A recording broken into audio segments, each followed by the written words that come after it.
Hello everyone, thanks for tuning in to today's second video. We're going to have a look at the weather for the next 10 to 14 days for today's second video. So day 10 is going to take us to the 23rd of September. We'll be able to extend out beyond that with the extended GFS and ECM ensembles and may run around a couple of weeks.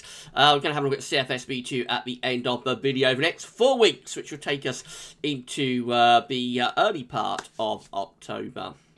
So I shall get on with that for you very shortly, just to say that the first video release day was our 7 AM forecast. And we've also got part 2 of the second winter 2021-2022 update coming up for you at 6 PM. This evening, so that could be the analog side of the second winter update, and we'll be looking at August to winter analogs data with that one. So it's going to be an interesting watch, so check that one out a little bit later on this evening if you'd like to do that. Thank you so much, everybody, for doing this. Please like, share, subscribe on videos. Thank you so much to all of you.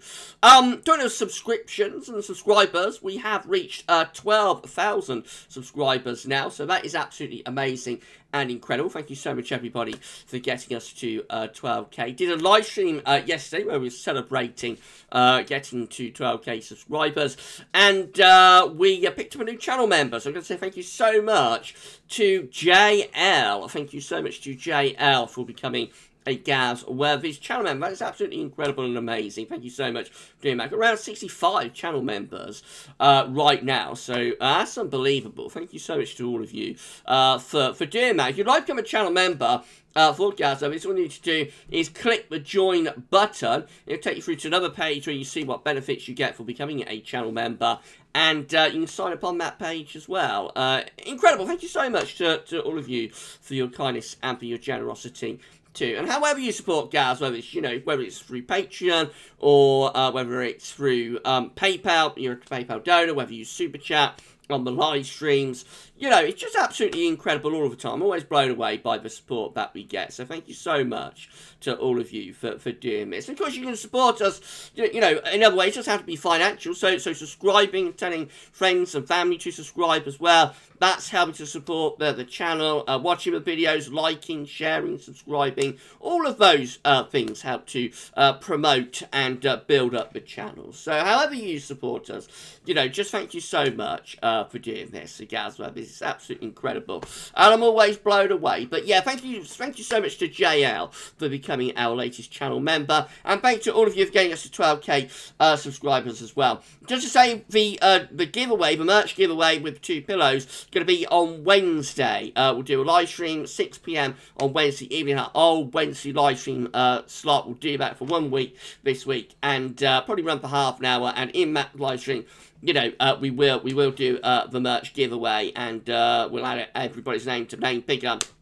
And then live on the live stream, we will pick out our 2 winners. So yeah, that's coming up on Wednesday at 6 PM. If you have not entered the merch draw, you can do it through GavsWeatherVids Discord, if you giveaway channel, or you can email me directly at GavsWeatherVids@gmail.com, and we will add your name to the list.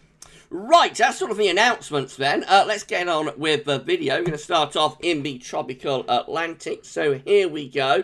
Lots going on in terms of disturbance areas. So let's deal with these one by one, shall we? Now, I've got a very disturbance area, a very long way north here between the Canary Islands and the Azores.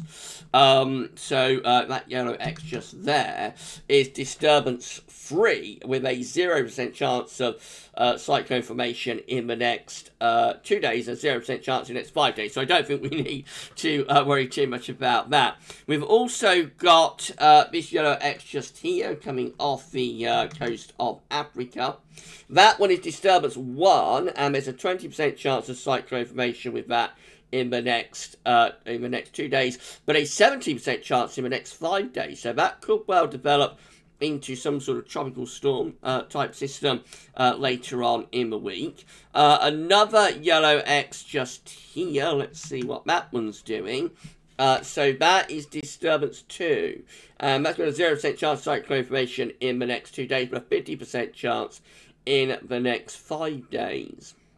So, so yeah, I don't really have to worry too much about that one, but these two, and particularly that one, needs to be kept an eye on. And then we've got Tropical Storm Nicholas, just here in the Gulf of Mexico. So Tropical Storm Nicholas is currently giving maximum sustained winds of 60 miles per hour with a minimum central pressure of 1,001 millibars. And Nicholas is moving north-northwestwards at 14 miles per hour. Clicking on Nicholas and going here, we can see this is forecast to remain as a tropical storm off the Gulf Coast, moving northwards, you know, moving inland through that Gulf Coast of Texas over the next few days. And then we'll carry on further northwards in towards Louisiana, and at that point is down to a tropical depression, then goes post-tropical. So it doesn't look like Nicholas will make it to a hurricane, but nevertheless, tropical storm will still give very significant impact in terms of heavy rain and strong winds, and that'll be particularly focused on those Gulf areas of Texas. So, yeah, all eyes on Nicholas. And then, of course, the wider story scenario going to be with the disturbance areas later on in the week. Right, came back to home. The central temperature is beginning to come down now. So, over the weekend, we was up in the 18s with the CT. We've now dropped into the 17s. Central temperature is currently standing at 17.9, which is 3.5 degrees above average, 3.5 degrees above average. Provisional to yesterday, the 12th of September. I would expect that's going to gradually carry on reducing over the next few days, and you know, I would think by the weekend probably that be into 16s, but we'll have to wait and see. These are the GFS upper air temperature and precipitation ensembles for the next couple of weeks. The red line is the 30-year upper air temperature average for Leicester. We're looking at Leicester today. If you'd like to have your local town or city feature within this part of the video, by the way, just let us know, and we are happy to add you in. So at the moment, we're close to average with the upper air temperature. We're actually going to lift up over the next 2 or 3 days and become warmer, but certainly not going back to the extreme levels of heat that we had last week. But just generally, you know, above average, just generally average to a bit warmer than average, really, over the whole of the next couple of weeks. There's a little bit of up and down going on there, but overall, I think yes, we can say that the upper air temperatures will be generally a bit above average over the next couple of weeks, but not excessively hot, and because of that, you know, we should see a gradual decline in the overall central temperature, and the mean temperature should start to gradually reduce, albeit at a relatively slow rate, I suspect, because it is going to still be quite warm.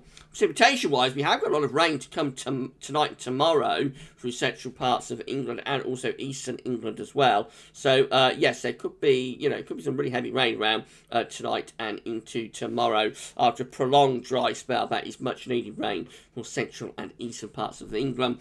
After that, relatively dry, really, for the rest of the week and into the weekend. Although there will be some showery bursts coming and going. Next week, perhaps turning a bit more unsettled, but of course that is a long way off.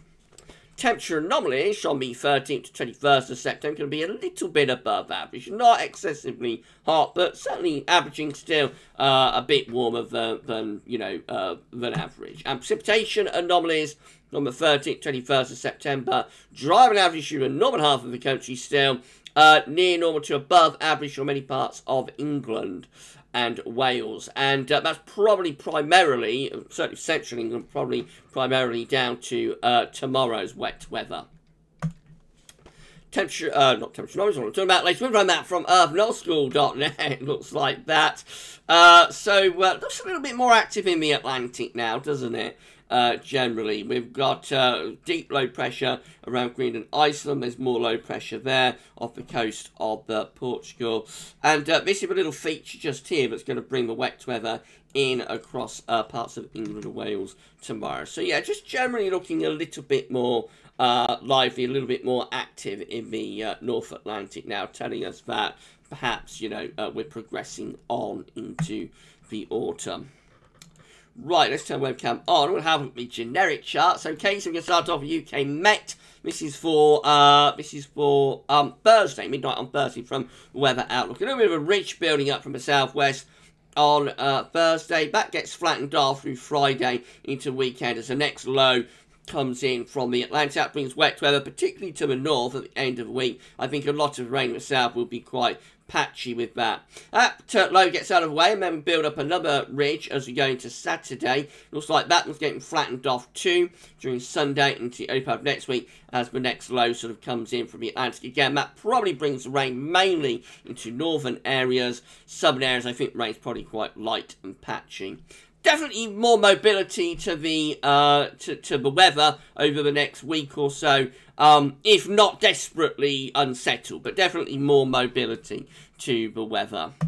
Right, that's as far as we go to with UK Met. This is how the GFS midnight run was looking. So again, on Thursday, we're just building up this little transient ridge from the southwest, and then the next low coming in off the Atlantic through Friday, bringing wet weather, particularly to northern and western areas. I think the rain in the south will probably be relatively light and patchy with that. And then the next ridge builds up behind that low as we go through the weekend. Actually, quite a ridge building up across the country over the weekend with GFS midnight run, getting us back to drier and probably rather warmer weather over the weekend. But our weather system could bring more rain into northern western parts of the country through the latter part of the coming weekend. Into towards day 10, so this is Tuesday 21st of September, we've got a bit of trough sinking south. That could bring some showery rain too, but high pressure is never that far away until we get to day 10, and then low pressure properly, definitively breaking through then. And that gives all areas, I would have thought, a spell of wet weather and cooler as well, as winds turn in to the northwest. So by day 10, actually looking quite unsettled there with the GFS midnight run. And then into the extended range, again, we try and build up another little bit of a ridge. Notice how these ridges are still trying to build, still trying to get back to the pattern that we had at the end of August and through this first half of September, still trying to get back to the high pressure, but never as strong with the high pressure, and always more mobility from the Atlantic. So this is Monday 27th of September, where we are actually pulling up quite a warm southerly again, but by the end of GFS run, we're back into low pressure once more. So we do still get areas of high pressure and ridging going on through the second half of September, so some dry and warm days included, but interspersed between more low pressure periods and unsettled weather. So just generally much more mixed outlook. It's not, you know, not very unsettled, but definitely a mix of weather types from day to day, which is much more, you know, typical of this time of the year. September is a month where you tend to get alternating air masses and alternating between high pressure and low pressure, and it just looks a lot more September-ish, I think, this second half of the month compared to the high pressure fest that we've had up to now. This is how the 6 then is looking. So this is the very latest. Again, Thursday, a little bit of a ridge building up from the southwest, but it's only ahead of the next low coming in off the Atlantic. That brings a band of rain across the country. That rain probably quite light in the south on Friday, heavier in the north. Into the weekend, the ridge builds back in from the southwest again, so that turns us drier over the weekend. Probably not particularly warm, but temperatures lift up a bit, I would suspect. That ridge carries on into the early part of next week before then low pressure starts to break it down as we move later on to the middle of next week, heading up towards day 10. Looking more unsettled with low pressure in of the Atlantic Ocean. As we go into the extended range, again, we try and pull a high pressure back up from the south just beyond day 10. Try to bring some warmth back up from the south. We do for a couple of days, and then low pressure is back in again as we run up towards the latter stages of month. That looks like quite a deep area of low pressure. Will bring quite a bit of rain with it. And we just generally stay quite unsettled right way to the end of the GFS 6 there with low pressure in off the Atlantic. So again, just that idea that we're alternating between higher and lower pressure through this second half of September, which is a change what happened in the first half of the month, which was high pressure, you know, day after day after day. So definitely much more typical of September, really. This is how the GM is looking. If you enjoyed the video, then please can you smash the like button, make sure you sub to the channel. Thank you so much, everybody, for doing that. We have reached 12,000 subscribers. Incredible milestone. Amazing. But nevertheless, if you can sub and you're not yet subbed, then please give us a sub. Thank you so much. Right, this is how GM is looking. High pressure again bridging up from the southwest on Thursday. For low pressures in off the Atlantic through Friday and Saturday. That could bring some wet weather, particularly to more northern areas. Into Sunday, actually a little bit more unsettled with the GM compared to GFS. Remember, over the weekend, the GFS wants to build up that ridge from the southwest. The GM just brings the next low in, actually, on Sunday. So the GM keeps it pretty unsettled through the weekend and on into next week as well. I mean, this is day 9, this is 22nd of September, where, again, we've got quite a deep area of low pressure over the country there. So that looks quite wet through the early part of next week. And that low sinking away to our south then by day 10, which is Thursday, the 23rd of September. Could be some really wet weather to England and Wales. So GM is definitely more unsettled, cooler, and more autumnal compared to the GFS. And then this is how the ECM WF is looking. So once more on Thursday, ridge builds up from the southwest, mainly dry then. Friday, the next lows coming in off the Atlantic, that bring wet weather to the north. And some of that rain might get down into the south, actually. Pressure is a little bit lower from Friday into Saturday with that area of low pressure. Now the transient ridge builds up from the southwest on Sunday. That should bring mainly dry weather to the south. Will be more unsettled though in the north. And similar to the GM, actually, I think the ECM has a more unsettled look to it through the weekend and into next week compared to the GFS, not building up that ridge from the southwest, just bringing more troughs of low pressure in off the Atlantic Ocean. And that's how I look with the ECM as we get to day 10. So we are bringing in quite a mild southwesterly wind, but it definitely looks rather unsettled, especially so for northern western areas, where you would say it's probably quite wet and windy, actually. So the GM and the ECM looking more unsettled over the weekend into next week. The GFS is not completely settled. Even the GFS isn't completely settled, but does have more ridging going on in between low pressures coming and going. This is how the precipitation forecast looks based on that ECM run from Meteo.com. So, of course, we've got a lot of wet weather to come tonight and into tomorrow across many parts of England and Wales, especially where it's been very dry in the south and through the Midlands and eastern England. There will be significant and very welcome rain tomorrow. That wet weather pushes out into the North Sea overnight. Tuesday into Wednesday. Wednesday will be a drier day, and on Thursday as well. Still some showers around, but mainly dry, really, for the middle part of the week. And then the next low coming in off the Atlantic at the end of the week, that brings wet weather, particularly to more northern areas. A lot of rain south is relatively light and patchy. And then into the weekend, further rain at times, pushing through. Remember, GFS is not as unsettled as this through the weekend, but the ECM does show further bands of rain pushing in, and maybe a little bit more focus on the south, actually, than the north, with some of those areas of wet weather. That's how we get to day 10, with rain then in the north and the west on those southwesterly winds. Definitely a more autumnal sort of look to the weather, I think, today, with quite a bit of a model output. These are the options on the table within the ECM ensembles today for day 10. I think I'll just turn off the webcam, or else I'll be obscuring the bottom box on the left. Right, these are the options on the table within the ECM ensembles today for day 10 from the Icelandic Met Office, which will get us to the 23rd of September. 12 members of the ECM ensembles have high pressure ridging over to the east of the country, just about fending off this deep low pressure in the Atlantic. But that is a deep low that we have in the Atlantic. It's a big area of low pressure that would really be putting that ridge under a lot of pressure. So any time beyond that, you know, the ridge could be pushed eastwards and collapse. 12 members of the ECM ensembles looking much stronger with high pressure over the top of the country, low pressure further away from us. So again, that should be mainly dry and probably quite warm. 11 have high pressure over Scandinavia, low pressure to our south and southeast. That's bringing the wind from the northeast, and the low pressure over the continent could be bringing wet weather to southern parts of the country.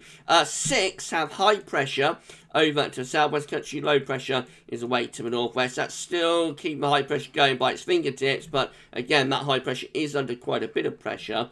5, including the operational run, with low pressure, and the operational runs just been looking at, of course, bringing low pressure in off the Atlantic. That's definitively unsettled. So we can see how actually the ECM operational run with that unsettled scenario for days 7, 8, 9, 10 is a bit of an outlier, not particularly well supported by its ensembles, actually. It doesn't mean it's wrong, but most of the ensemble members are more towards high pressure, actually, at day 10. And 5 members of the ECM ensembles, again, have high pressure over to north of the country and around the high pressure winds coming in from the east. That's going to be mainly dry. In 2 weeks' time, these are the options that we've got. This gets us to the 28th of September. 25 members of the ECM ensemble still with that high pressure over to the east of the country, still mainly dry with winds in from the east. 15 with low pressure over the country. That's going to be much more unsettled, of course. And then 11 with high pressure over just to the west of the country. So in 2 weeks' time, actually, the majority option is to keep high pressure going. So will we going to switch to these unsettled conditions in the latter stages of September? It remains to be seen. But the ECM ensembles, despite what that operational ECM run was doing, actually the ECM ensembles are more towards high pressure, carrying on towards the end of the month today. Finally, with CFS V2 means the 500 millibar heights broken down into week periods. The first week period is going to take from 13th to the 19th of September. The coming week is more dominated by low pressure towards Greenland and Iceland. The ridge is still there to our east and northeast, but I think low pressure off the Atlantic will bring unsettled conditions at times. So not completely dry and warm in the week ahead. Week 2 is going to be the 20th to 26th of September. Proper battle going on here. Deep low pressure is in the Atlantic to south of Greenland, but still we have this ridge to our east and northeast. So a bit of a battle going on. Most unsettled conditions with that will be for the north and the west. Week 3 actually takes us back to high pressure more. This is 27th of September to the 3rd of October. High pressure is well and truly in the ascendancy then over the country. Mainly dry, warm start to October then. And then week 4 is the 4th to the 10th of October. High pressure just beginning to slip southwards and westwards. Low pressure to north of Scotland, possibly starting to turn things a little bit more unsettled there as we go further on into the first half of October. It's a really long way off though, and given the uncertainty we've got just in the next few days, you know, as early as the weekend there is uncertainty, so I think we need to stay cautious about what's going on there into October with the CFS today. Right, if you've enjoyed the video, then please smash the like button. Make sure you sub to our channel. Thank you so much for doing that. Tell your friends and family to subscribe as well. Drop a comment. Let us know what you think about this and all about our video. Thank you so much for doing that, everyone. Right, that's it for your 10 to 14 day event. We're going to be back later on, however, with part 2 of the second Winter 2021-2022 update. That's going to be released from 6 PM this evening. It's an interesting watch. I've already recorded it. Very interesting watch. Looking at August to winter data. So check that one out. And then that will be the second winter update complete. And next weekend we'll be on to the third winter update. We're already beginning to move on with these winter updates, aren't we? Right, you enjoy the rest of your Monday afternoon. And for this video, that's all for now. And thanks for watching.